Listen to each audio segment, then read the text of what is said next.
M के times news में आपका स्वागत है। मैं हूं एम के आजाद। आज हम बात करेंगे कि राहुल गांधी को हिम्मत मैन क्यों कहा गया है, इसके पीछे क्या तर्क दिए गए हैं और राहुल गांधी क्या इस जो हिम्मत मैन वाला जो सब्जेक्ट का बारे में बातचीत हो रहा है इसको डिजर्व करते हैं कि नहीं करते हैं। ये सारी बातों पे आज हम चर्चा करेंगे। चर्चा की शुरुआत करने से पहले राहुल गांधी के 2019 के हार के बाद लगातार हार्ड होते हुए नेता के रूप में जो प्रदर्शन होता चला जा रहा है, ये बड़ा मायने रखता है। हिम्मत मैन इसलिए भी कि हर उस मुद्दे पे जो दूसरी विपक्षी पार्टी बोलने से कतरा गई या जिस हिसाब से बोलना चाहिए, जिस बोल्डनेस से उससे बच गई, वहां राहुल गांधी ने बोल्ड होकर सरकार की, मोदी सरकार की गलत नीतियों पर जमकर प्रहार किया और उन्होंने एक नारा दिया अपने कांग्रेस कार्यकर्ताओं को कि डरो मत। और इन्होंने यहां तक कहा जिन्हें डर लगता है वो कांग्रेस पार्टी से अपने आप को अलग कर ले। जी हां, उन्होंने कहा डरो मत। यह सब्जेक्ट इस बात को लेकर है कि राहुल गांधी अपने कार्यकर्ताओं में इस जोश के साथ भरना चाहते हैं कि लोग डरे नहीं। सरकार की कुछ दमन नीतियां जो जैसे सीबीआई, ईडी, इनकम टैक्स और दूसरी जो एजेंसियां हैं, वो लगातार सरकार के पक्ष में लोगों की जो आवाजें दबाने की जो प्रयास हो रही है, उससे आप डरे नहीं। लगातार जिस मुद्दे को लेकर लगातार राहुल गांधी बोलने से बचे नहीं और बेबाक अंदाजों में कहा, यह बड़ा महत्वपूर्ण है। आपको याद दिलाते चले कि राहुल गांधी को पप्पू साबित करने के लिए हजारों करोड़ रुपया का एड में खर्च की गई है। ये एड कोई सार्वजनिक एड नहीं थी, आंतरिक एड थी, जिस एड को सोशल मीडिया और दूसरे माध्यमों से दिखाने का प्रयास किया गया। एक बड़ा प्रचार तंत्र को लगाया गया तो राहुल गांधी पप्पू है। राहुल गांधी को पप्पू साबित करने में सरकारें हाँफ गई और अंततः गतवा यह हुआ कि राहुल गांधी में लगातार निखार आते चला गया। हिम्मत मैन इसलिए भी कि उन्होंने इस समय में जब उनका भारत जोड़ो आंदोलन कार्यक्रम चल रहा था, उस वक्त में उनका समापन जो किया था वो जम्मू कश्मीर में किया गया था और जिस क्षेत्र में किया गया है वो क्षेत्र आतंकवाद से ज़्यादा प्रभावित क्षेत्र था। वहाँ उनका समापन इस बात की ओर इंगित करता है कि राहुल गांधी डर नहीं रहे हैं और अपने कार्यकर्ताओं को यही मैसेज दे रहे हैं। और जाके कश्मीर में जाके कश्मीरियों से जो मुलाकात की, उनकी बातें जो सुनी, ये बड़ा महत्वपूर्ण बात है। उनकी सकुशल वापसी और लगातार जिस मुद्दे पे लगातार लगातार जो है राहुल गांधी प्रहार करते हैं, ये लोगों को आकर्षण का केंद्र बनता चला जा रहा है। देश के अलावा विदेशों में भी राहुल गांधी को सुनने के एक बड़ा जो है मजमा तैयार हो रहा है। तो इसी बीच में आज देश में मणिपुर 2 महीने से ज़्यादा समय में घायल है और इस घायल अवस्था में जो मणिपुर चल रही है, तो कई विपक्षियों नेताओं का तो आपने सुर सुन लिया होगा कि उन्होंने हाल में जो है मणिपुर में हिंसा रोकने के लिए सरकार से अपील की है और सरकार पर सर्वदलीय बैठक बुलाने का और सर्वदलीय टीम भेजने का आग्रह किया। यूँ तो इस पर सर्वदलीय बैठक हुई। अमित शाह जी भी करीब 3 दिन मणिपुर में प्रवास किए और सेना के उच्च अधिकारी भी लगातार वहाँ पर प्रयासरत हैं और हमारी भारतीय सेना की संख्या करीब बताया जाता है कि 36,000 है। उन्होंने लगातार अपने प्रयास से बहुत हद तक उसको अंकुश लगाने का काम किया है। बावजूद मणिपुर आज भी घायल है। लगातार कुछ न कुछ घटनाएं घट के भारत का आकर्षण जो है वो उसका जो महत्व है उसको कम करता हुआ दिखता है। मणिपुर की घटना लगातार हृदय विदारक घटना है और तमाम प्रयासों के बावजूद भी डबल इंजन की सरकार में एक इंजन में आग लगने के बाद भी इंजन बुझा नहीं पा रही है दूसरा इंजन, ये बड़ा महत्वपूर्ण बात है। लेकिन इस बीच में मणिपुर में राहुल गांधी की जो एंट्री होती है और जिस हिसाब से राहुल गांधी इम्फाल के जो हवाई अड्डा में उतरते हैं, उसके बाद जब मिलने की कोशिश करते हैं लोगों से, तो उस वक्त में प्रशासन ने उसको दुहाई देते हुए, उनकी सुरक्षा दृष्टिकोण को दुहाई देते हुए उनकी काफिला को रोक दिया जाता है और उनको आगे जाने से रोक दिया जाता है। राहुल गांधी सड़क मार्ग से जो है कुकित क्षेत्रों में वो जाना चाहते थे, वहां से भी संवाद कायम करना चाहते थे। वो चाहते थे कि दोनों समुदाय की जो वास्तविक समस्याएं कहाँ आ गई है, इसको हम समझे और उसका निदान करने की कोशिश करें। दोनों समाज में जो व्यवस्था फैल गई है उसको ठीक करने के लिए बताया जाता है कि राहुल गांधी ने जो कहा था कि मैं नफरत के बाजार में मोहब्बत की दुकान खोलने आया हूं, निश्चित तौर पर नफरत के बाजार जो मणिपुर में है उसमें मोहब्बत की दुकान की जरूरत है और उसी मोहब्बत की दुकान को खोलने के लिए राहुल गांधी वहां पर गए। दिलचस्प वाक्य उस वक्त में पेश आया जब राहुल गांधी से मीडिया ने पूछा तो उन्होंने जो शब्दों का प्रयोग किया वो बहुत महत्वपूर्ण है, वो जानने योग्य है। उन्होंने कहा कि मैं यहां राजनीति करने नहीं आया हूं। इस बात से इशारा कर दिए कि उनका जो ये दौरा है ये पॉलिटिकल दौरा बिल्कुल नहीं है।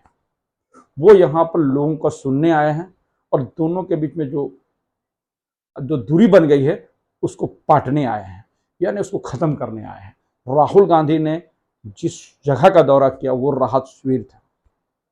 उस राहत शिविर में लगातार राहुल गांधी ने लोगों से घंटों बैठकर बातचीत किए, उनको समस्याओं को जाना। राहुल गांधी के दौरा से लगातार भारतीय जनता पार्टी अपने आप को असहज महसूस कर रही थी और मणिपुर की सरकार, वीरेंद्र सिंह की जो सरकार है, एक वक्त में ऐसा आया कि लगा वो अब तुरंत इस्तीफा दे देंगे। ये गजब की बात है। 2 महीना से लगातार एक ही मजबूत सरकार कहलाने वाली की एक सरकार में आग लगी हुई है और दूसरी सरकार उसको हटाने की हिम्मत तक नहीं जुटा पा रही। क्या बात है? क्या कोई समझौता है? ये सब बात राजनीतिक गलियारों पे चलते रहती है कि वीरेंद्र सिंह सरकार को हटाने में मोदी सरकार हाँप क्यों रही है। क्योंकि जैसे बताया जाता है कि अमित शाह ने कहा कि यदि आपसे वहाँ की जो कानून व्यवस्था नहीं संभल रहा है तो आप इस्तीफा दे दीजिए। और जब राहुल गांधी मणिपुर में थे तो एक स्वांग रचा गया। मैं स्वांग का बात इसलिए कर रहा हूं, यदि ये सत्यता रहता कि वीरेंद्र सिंह इस्तीफा देना चाहता है तो अपने जो सीएम कार्यालय है वहां से फैक्स करके वो अपने राज्यपाल को अपना इस्तीफा भेज देते, लेकिन उन्होंने ऐसा नहीं किया।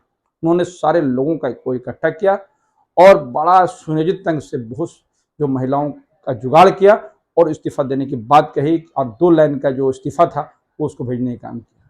और जब उसको पता चला तो एक महिला ने उस इस्तीफा को फाड़ दिया। ये सारा बात जो है स्वांग जो है राजनीतिक गलियारे में विपक्षियों का स्वांग इसको संज्ञा देना अपने आप में सच साबित होता हुआ दिख रहा है। मैंने कहा ना पहले, यदि वीरेंद्र सिंह सरकार को इस्तीफा देना था तो अपने सीएमओ आवास से ही फैक्स करके ये इस्तीफा दे सकते थे। तो उनको इतना ज्यादा प्रोपेगेंडा पहुंचाने की आवश्यकता क्यों हुई? निश्चित तौर पर उस वक्त में राहुल गांधी मणिपुर में थे और जब राहुल गांधी कहीं पर होता है तो विपक्षियों के कान खड़े हो जाते हैं और वो लोग अपने आप को असहज महसूस करते हैं। लगातार राहुल गांधी पे किसी तरह टीका टिप्पणी करने के लिए भारतीय जनता पार्टी में होड़ मच जाती है। तो जिस वक्त में मणिपुर चल रहा है और वहां पे लगातार घटनाएं घट रही है और बड़े पैमाने पे जो हम लोगों की जो सुरक्षा एजेंसियां हैं उसके जो हथियार लूट लिए गए हैं, उसकी जो कारतूस लूट ली गई है और बड़ा तमाम प्रयासों के बाद उसकी वापसी उस ढंग से नहीं हो पाई जिसकी सरकार ने आशा की थी। तो उस समय में राहुल गांधी का एंट्री करना मणिपुर में, लोग उसी को कहते हैं कि ये हिम्मत मैन राहुल गांधी। जब उनके पास केंद्रीय एजेंसियों का जब फोकस उनके पीछे पड़ा और लगातार राहुल गांधी से जो है पूछताछ होते चले गई, उनकी माता जो है सोनिया मैडम से और प्रियंका गांधी से जो घंटों घंटों पूछताछ होने लगी, उस वक्त में ऐसा लगा कि ये सारी एजेंसियां राहुल गांधी को चुप करा देंगी। लेकिन राहुल गांधी चुप नहीं हुए। उन्होंने कहा कि मैं डरने वालों में से नहीं हूं। मैं इसीलिए कहता हूं कि हिम्मत मैन। आज जिस हिसाब से भारत के अलावा विदेशों में जो भारत में मानवाधिकार के जो नियम के अनुसार जो कार्रवाई हुई है, उसकी जो चर्चे हो रही है विदेशों में, उसका महत्वपूर्ण स्थान है। बहुत से सामाजिक कार्यकर्ता जो है और सरकार के खिलाफ में लिखने वाला बहुत से लोगों को जेल में डाला गया है। इससे किसी को इनकार नहीं करना चाहिए। ऐसी बातें लगातार सोशल मीडिया पे लोगों को पता चल रहा है और कई अखबार ने इसको प्रमुखता से छापा भी है।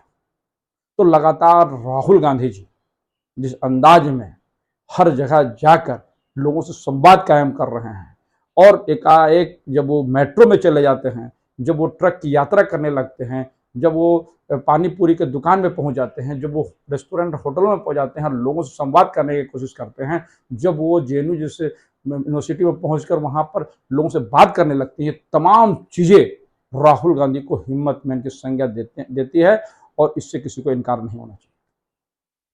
अब जो कल की जो घटना गई कि नरेंद्र मोदी जी भी मेट्रो में यात्रा कर रहे हैं, कांग्रेस की तरफ से जो कुछ लोग उस पर ट्वीट करते हैं, उसमें लिखते हैं कि राहुल गांधी की नकल करने के लिए नरेंद्र मोदी मजबूर हुए। एक समय था कि नरेंद्र मोदी जी हर चीज के एक्सपेरिमेंट कर रहे थे, जैसे उनके भाषण सुनने में 5 रुपया, 10 रुपया और 15 रुपये का टिकट लगाने की जो योजनाएं थी, वो सब खटाई में पड़ते चले जा रही है और राहुल गांधी की हर उस चीज को ये लोग जो है अपने आप में शामिल कराना इस बात की ओर इंगित करता है कि राहुल गांधी का कद काठी बड़ी बढ़ गई है और राहुल गांधी एक हिम्मतमैन राजनीतिक के तौर पे उभरे हैं। और यही कार्यशैली, उनकी यही सादगी, बात करने का तरीका लोगों को, खासकर दलितों को, माइनॉरिटियों को, कमजोर और वंचितों को बड़ा आकर्षित कर रही है। और यही बातें हैं कि राहुल गांधी को अब जो विपक्षी पार्टी है जो है वो नोटिस लेने लगी है। जब जनता किसी की नोटिस लेने लगती है तो पार्टी का लोग भी इस अच्छे से बात को भांपती है और आज राहुल गांधी के साथ में वही चीजें साफ साफ होता हुआ दिख रहा है। बहरहाल 2024 के चुनाव में जिस रणनीति पर राहुल गांधी काम कर रहे हैं, लगातार उसको अगर नोटिस किया जाए, उस पर अगर आप तवज्जो दें तो साफ इस बात का इशारा होगा कि राहुल गांधी इस वक्त में हिम्मतमैन की भूमिका में है। तो राहुल गांधी को हिम्मतमैन क्यों कहा जाने लगा, इस सारे बातों पे हम रोशनी डालने की कोशिश किए हैं। हमारा ये वीडियोस कैसा लगा अपने कमेंट्स बॉक्स में कमेंट्स में जरूर लिखें और जिन्होंने अभी तक हमारे न्यूज़ को सब्सक्राइब नहीं किया, से निवेदन है कि न्यूज़ को सब्सक्राइब करें। नमस्कार।